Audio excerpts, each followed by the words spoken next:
ago we talked about a heterogeneous catalyst, which tends to be a solid, and we can have gases react with it, and we have a homogeneous catalysts where they're the same phase. And so one of the fun things I learned a lot about when I was in high school and then junior high was that the ozone layer was depleting because of CFCs, and CFCs are hydrofluorocarbons, so they have hydrogen and chlorine and fluorine in them, and the chlorine and the fluorine were not good for the ozone because it was a catalyst that broke down ozone.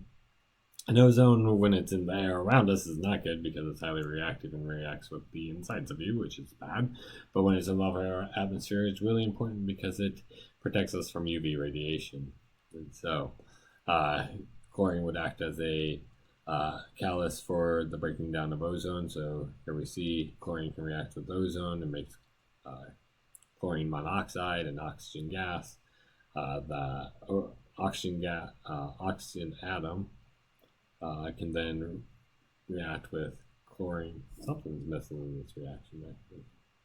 Oh, okay.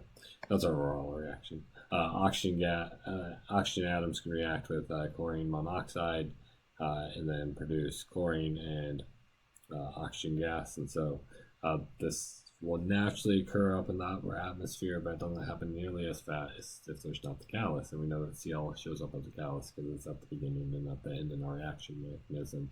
And the chlorine monoxide is a reaction intermediate because it's produced and then used up.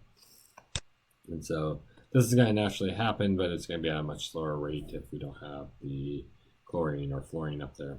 And fluorine can replace chlorine because they're going to be similar chemically because they're in the same family.